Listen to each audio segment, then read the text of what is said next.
Hello, my name's Edwina Archer and I'm the funding lead for Active Derbyshire and Active Notts, and this is a presentation about small grant opportunities for schools. We'll have a look at the small grants programmes run by Sport England and Children in Need. We'll also have a look at Central England Co-op's Community Dividend Scheme, Persimmon's Community Champions and the One Stop Shop Stores Carriers for Causes Fund.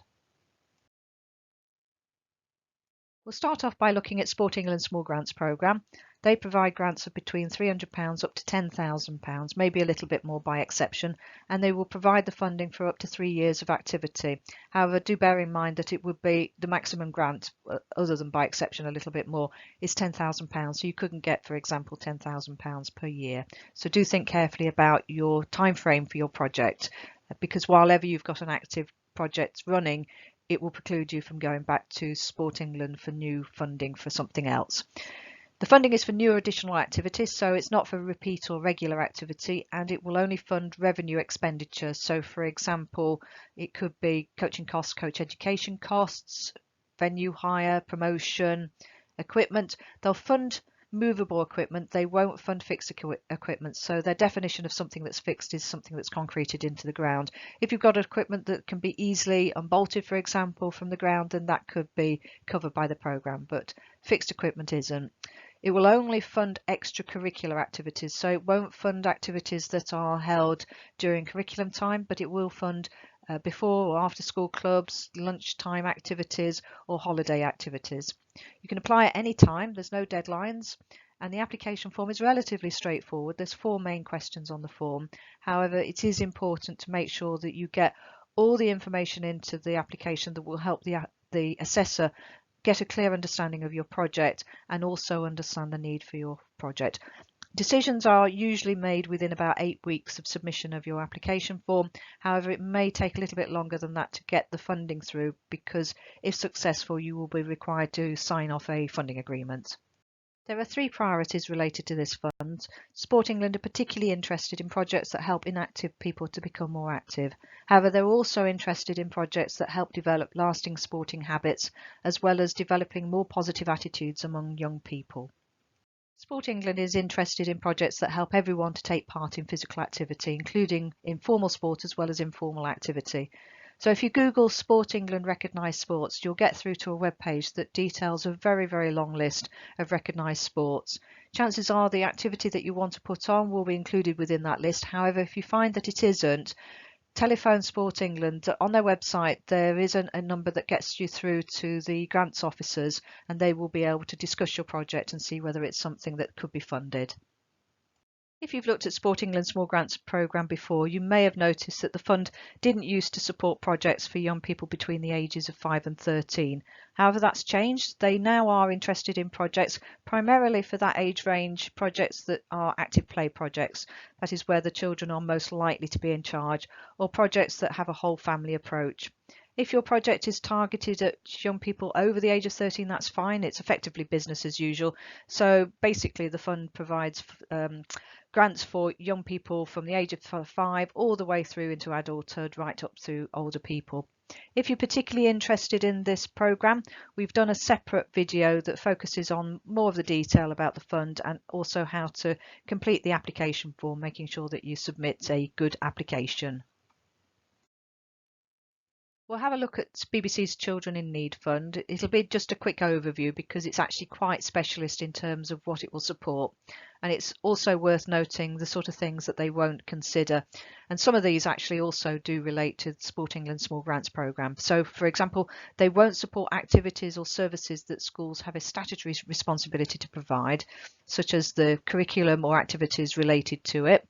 They won't fund improvements to a school building or grounds, and they also won't purchase equipment that will be used within curriculum time. And I would say all of those things also relate to Sport England's Small Grants Programme.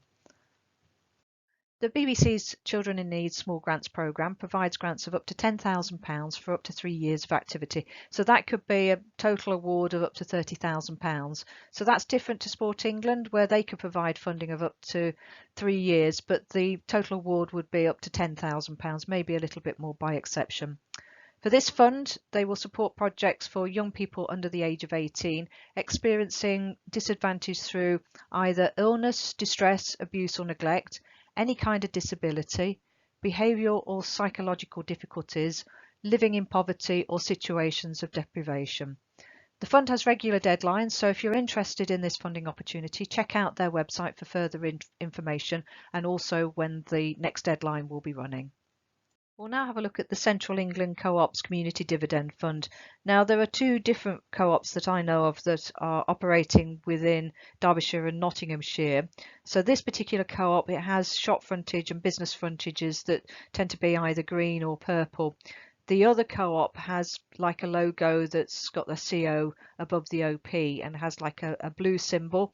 It's not that particular co-op. This is an important distinction because to be able to access this fund, your project needs to be 5 miles or less than 5 miles from one of their businesses. If you have a look at the website for the Community Dividend Programme, you'll find a number of success story videos, and one of them relates to a primary school that was able to secure some funding for an outdoor play area. It's only 2 minutes long, but it is worth having a look at. Here are some of the key points relating to the Central England Community Dividend Fund. So grants are up to £5,000, however most awards are around about £2,000. The applicant, that is the person named on the application form, needs to be a full member of the Central England Co-op for at least 6 months. The project or school needs to be within 5 miles of one of their trading branches. So that point I made earlier about making sure that you're near to a Central England Co-op, you can check this out because they've got a store locator on their website. So just get the school's postcode, type that in, and you'll be able to see whether you're within 5 miles of one of their trading branches. They'll only fund a specific project or a defined element of a larger project. However, they will support a wide range of expenditure. They have regular deadlines. For the next deadline, just check out their website. We'll now have a look at Persimmon's Community Champions Fund. Persimmon have run a number of small grants programs over the years. So the Community Champions Fund has been running for a little while now. I can't see any reason why they're going to stop it in the foreseeable future. However, if you're looking at the Persimmon website for this particular fund, it might also be worth just checking whether they've got any other funding programs launched. They do launch them from time to time. So for example, they did launch a sports specific fund a couple of years ago. So it's worth checking out. However, this particular fund will support projects, including sports projects. They donate around about £750,000 a year, so that's £60,000 a month, which is spread across the country. And basically, they just want to fund good causes. They don't really go into much more detail than that. So it can be for a wide range of projects, including sport. They call it donations and they call it match funding for projects.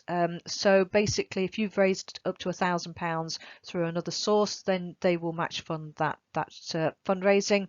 And the funding can be provided to schools and groups, including PTFAs. It's an online application form, as are the other application forms for the funds detailed. However, it's a really, really easy application form. And Persimmon actually do detail that if you're not successful at first, to resubmit. You might get a little bit confused about where the nearest office is, so just check out their website. So some of the offices, there's more than one office that can serve Derbyshire or Nottinghamshire, so an office may serve, say for example, the north of Notts or the south of Derbyshire. So just have a look at their website to check out which is the nearest office to where your school is located. We'll now have a look at Carriers for Causes, which is through the one-stop shop stores. Basically, these are small corner shops that can be found all over the country. This is a screenshot from the Carriers for Causes website, and it represents a map of Derbyshire and Nottinghamshire. The blue symbols represent plastic bags because the funding is raised through the 5p levy for plastic bags, and it also represents where a project's been funded already. That doesn't mean to say all the funding has been allocated, because as the funding is through the 5p levy, they're constantly raising funding all the time, so there may be funding enough to fund an additional project moving forward. The green symbols represent that they are looking to fund projects. If you spot a red symbol, that just means that there isn't funding available from that particular store at this particular time. If you're interested in this fund, you go to their website, to this particular page. At the top of the screen where there's the box at the top, the white box at the top, you can type in the school's postcode and you'll be able to see whether your school is within the catchment area of one of the one-stop shop stores and whether that store has got funding available at the moment. Here are some key points relating to the One Stop Shop's Carriers for Causes Fund. So grants are up to £1,000 and projects need to be within 2 miles of a participating store. So as I mentioned in the previous slide, just check out your postcode and find out whether you are within that catchment area.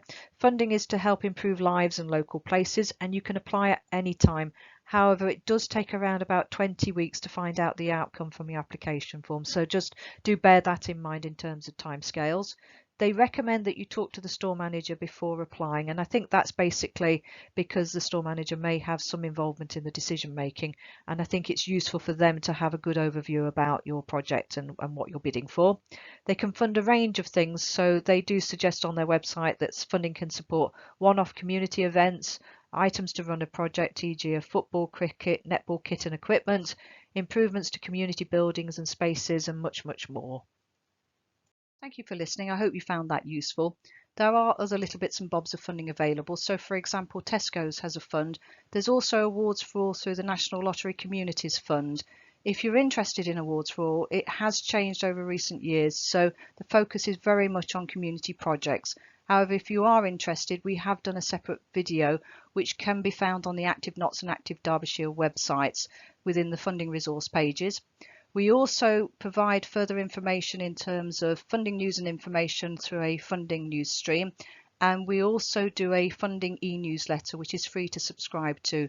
The focus tends to be on community type grants rather than funding for schools or for statutory organisations. That's just the nature of the beast, as in most of the funding opportunities tends to be focused on that sector. However, from time to time there are funds that are for projects within schools, so we would put them onto that newsfeed or within the funding e-newsletters. If you are interested in subscribing to the funding e-newsletters, go to the home page of either the Active Notts website or the Active Derbyshire website. Scroll to about 3/4 of the way down and you'll find the box where you can put in your information to subscribe to the newsletter.